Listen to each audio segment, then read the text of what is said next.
Jesus disse: "O Filho do Homem vai ser entregue nas mãos dos homens", e eles tinham medo de fazer perguntas sobre o assunto. Olá, meus irmãos e minhas irmãs, sejam muito bem-vindos a esse nosso momento de meditação da Palavra de Deus. Imagine receber uma notícia que você não consegue entender, algo tão profundo e difícil que seu coração fica em silêncio, sem respostas. Jesus anunciou aos discípulos algo que mudaria a história da humanidade, sua morte e ressurreição. No entanto, eles não conseguiram compreender. E nós? Quantas vezes Deus nos fala em meio às dificuldades da vida e não conseguimos entender? Mas é justamente nesse momento em que somos chamados a confiar no que não vemos. Você está pronto para descobrir como a cruz pode ser a maior expressão de amor em sua vida? Ouçamos atentamente a proclamação do Evangelho de Jesus Cristo, segundo Lucas, capítulo 9, versículo de 43 a 45. Em nome do Pai, do Filho e do Espírito Santo. Amém. Naquele tempo, todos estavam admirados com todas as coisas que Jesus fazia. Então Jesus disse a seus discípulos: "Prestai bem atenção às palavras que eu vou dizer. O Filho do Homem vai ser entregue nas mãos dos homens."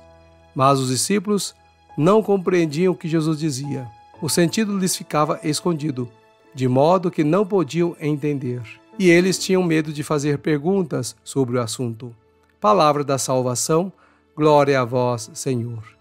Que a palavra contida nos evangelhos perdoe os nossos pecados. Queridos irmãos e irmãs em Cristo Jesus, hoje refletimos sobre um momento profundo da vida de Jesus com os seus discípulos.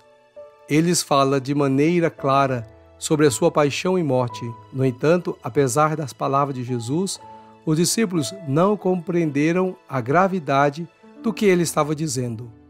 Esse mistério da incompreensão nos convida a refletir sobre como, muitas vezes, também nós não entendemos o plano de Deus em nossa vida.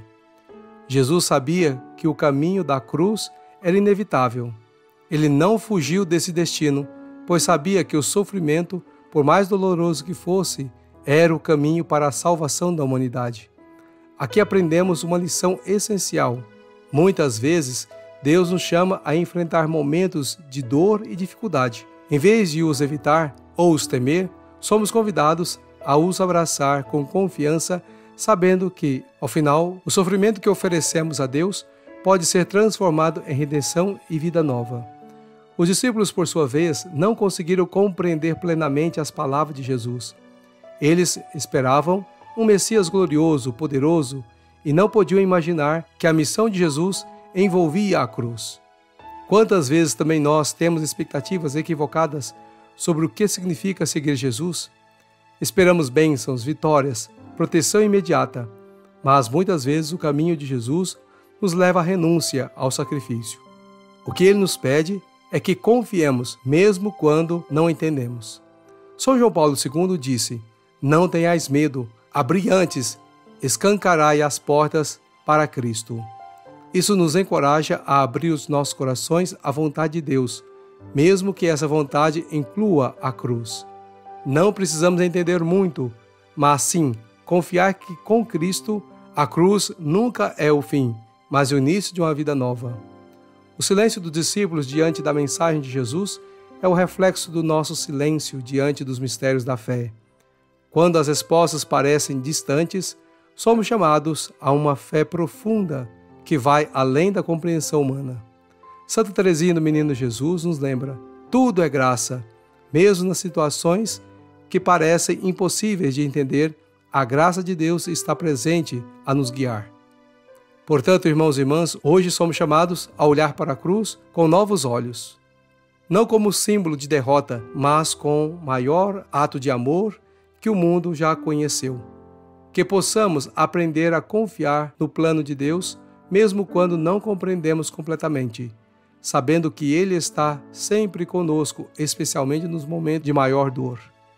Que a cruz de Cristo seja nossa força e nossa esperança, e que, com fé, possamos seguir sempre à frente, sabendo que a ressurreição é a promessa final para aqueles que perseveram. Assim seja. Louvado seja nosso Senhor Jesus Cristo, para sempre seja louvado. Então, caríssimos irmãos e irmãs, que também nós possamos, a partir de hoje, olhar a cruz não mais como instrumento de morte, de destruição, mas como um instrumento de salvação. E que diante das nossas provações, diante das nossas dificuldades, que nós não fujamos, mas com muita coragem, como Cristo, enfrentemos cada dificuldade, porque ao final dessa dificuldade, dessa dor, vai encontrar então a graça de Deus, a salvação. Por isso fazemos com muita fé para não desanimarmos e nem cair no desespero, mas confiar plenamente em Jesus. Pai nosso que estais no céu, santificado seja o vosso nome. Venha a nós o vosso reino, seja feita a vossa vontade, assim na terra como no céu. O pão nosso de cada dia nos dai hoje, perdoai-nos as nossas ofensas, assim como nós perdoamos a quem nos tem ofendido. E não nos deixeis cair em tentação, mas livrai-nos do mal. Amém. Ave Maria, cheia de graça, o Senhor é convosco. Bendita sois vós entre as mulheres, e bendito é o fruto do vosso ventre, Jesus. Santa Maria, Mãe de Deus, rogai por nós, pecadores, agora e na hora de nossa morte. Amém. E agora, caríssimos irmãos e irmãs, imploremos a bênção do Deus Todo-Poderoso, para que verdadeiramente possamos viver bem esse nosso final de semana. O Senhor esteja convosco, Ele está no meio de nós. Abençoe-vos o Deus Todo-Poderoso, Pai, Filho e Espírito Santo. Amém. Fique na paz de nosso Senhor Jesus Cristo e até segunda-feira com mais uma reflexão do Evangelho do Dia. Buscai primeiro o reino de Deus e a sua justiça, e tudo mais vos será acrescentado. Aleluia, aleluia.